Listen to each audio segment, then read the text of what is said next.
Audio Japan, Learning Japan with you. This podcast delivers Japanese culture, trends, and niche topics in English. I'm your host, Taiki. Thanks for tuning in. Starting with this episode, I've decided to cover news articles on Audio Japan as well. My aim is to present Japanese news in English so that you can enjoy both English learning and satisfying your curiosity. I'll share more about the reasons for this at the end of the show. Okay, here's our article for today. Today's article is Demon Slayer's latest movie earns over 22 billion yen. It has been exactly 1 month since the release of Demon Slayer, Infinity Castle, The Return of Akaza. As of August 11th, the film has earned over 22 billion yen at the box office, ranking 6th in Japan's all-time box office rankings.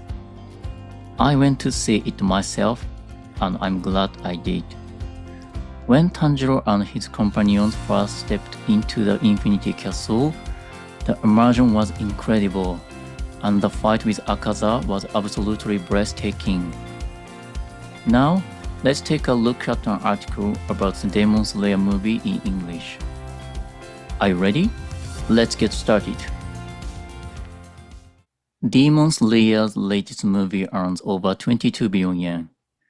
Kimetsu no Yaiba, also known as Demon Slayer, has once again taken Japan by storm.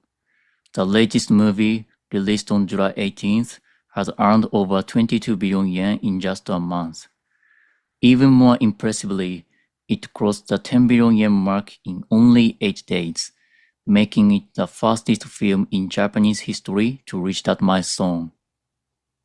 This latest film is structured into 3 parts, with the first chapter titled The Return of Akaza. In this segment, the mighty demon Akaza reappears. The story transports viewers into the mysterious Infinity Castle, where fierce battles unfold between demon slayers and powerful demons. In a dramatic showdown, Tanjiro and Gyu face Akaza. At first, Akaza completely overwhelms them. But then, Tanjiro starts thinking, how can we defeat him? That moment of strategy becomes a turning point. The film also explores Akaza's tragic past, revealing why he despises the weak, a backstory that is sure to move audiences. Demon Slayer is written by Koyoharu Gotoge. The main character, Tanjiro Kamado, joins the Demon Slayer Corps to turn his sister Nezuko back into a human after she is transformed into a demon. The anime adaptation has already covered 6 arcs: Final Selection, Mugen Train, Entertainment District, Swordsmith Village, Hashira Training, and now Infinity Castle. Each arc brings new challenges, emotional moments, and unforgettable action scenes that keep fans hooked.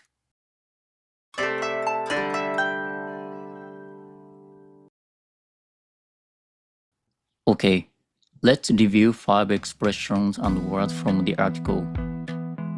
Took Japan by storm. Took Japan by storm means that something became extremely popular and successful very quickly in Japan, often creating a big sensation and attracting a lot of attention in a short time. In the article, it was used as follows. Kimetsu no Yaiba, also known as Demon Slayer, has once again taken Japan by storm. As an example, Nintendo's latest game, The Legend of Zelda: Tears of the Kingdom, took Japan by storm, selling over 2 million copies in just 3 days. Next, cross the mark. Cross the mark means to exceed or go beyond a specific milestone, figure, or target number. Often used with sales, money, scores, time, or other measurable achievements. In the article, it was used as follows. Even more impressively, it crossed the 10 billion yen mark in only 8 days, making it the fastest film in Japanese history to reach that milestone. Or other example, Shohei Ohtani crossed the 50 home run mark in the final game of the season. Next, structure. To arrange or organize something, you can also use the word as a noun. This latest film is structured into 3 parts, with the first chapter titled The Return of Akaza. Other example, organizers have structured Expo 2025 Osaka to highlight cutting-edge technology and environmental innovation. Next, mighty. Very strong, powerful, or impressive. In the article, the mighty demon Akaza reappears. Or other example, the mighty Japan national football team has secured its spot in next year's FIFA World Cup. Last word, despise. To strongly dislike or have a deep feeling of disrespect for someone or something. In the article, the film also explores Akaza's tragic past, revealing why he despises the weak.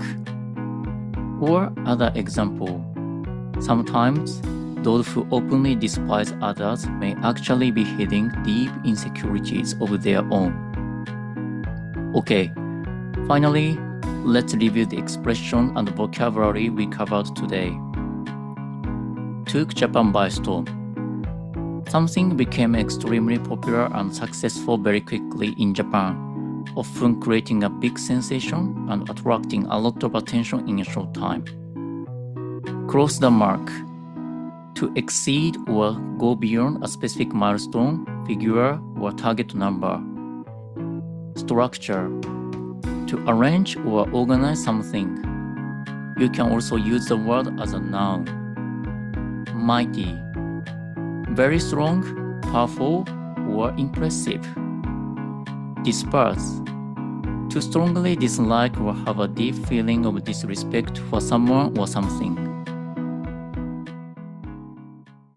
Okay, one of the moments that left the biggest impression on me in the Demon Slayer movie was when Tanjiro realized the transparent world and with just a single strike, cut off Akaza's head.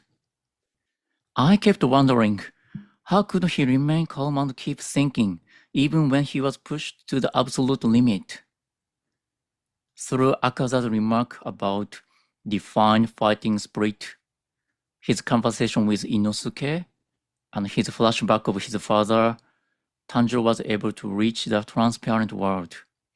I thought that was truly incredible. What amazed me even more was that he grasped the technique in just one attempt. Watching it, I realized it was his daily training that allowed him to execute it so quickly. Another thing that stayed with me was understanding why Akaza despises the weak so much. It reminded me that the reason lay in his early childhood experiences. He met Koyuki and her father Keizo, and they lived peaceful days, supporting each other. But one day, the people from a nearby swordsmanship dojo poisoned them, taking their lives. From Akaza's perspective, I could really understand how deeply sad that must have been and why he would want revenge. I'm not sure how much longer the Demon Slayer movie will be in theaters, but I really think it's worth watching. As for me, I'd like to see it 1 or 2 more times. Okay, another thing. As I mentioned at the beginning, the reason I decided to cover Japanese topics in English is because it's something I personally wanted. With English language newspapers, the focus is often on overseas news, and without prior knowledge, I sometimes find it hard to really enjoy reading them. That's why I feel it's much more fun and engaging to work on topics I'm already familiar with in English, and I find it easier to remember the vocabulary and expressions too. I'll be posting 2 to 3 episodes a week, Through this show, I hope we can share time that fulfills both your English learning and your curiosity. You can listen to this podcast on Spotify, Apple Podcasts, Amazon Music, and more. If you'd like to listen both in Japanese and in English, please check out Audio Japan あなたと一緒に日本を学ぶ. On Note, you'll also find Japanese translations of the English content, as well as audio materials you can use for practice. Please make the most of them. Thank you for listening all the way to the end. This has been your host, Taiki. See you next time.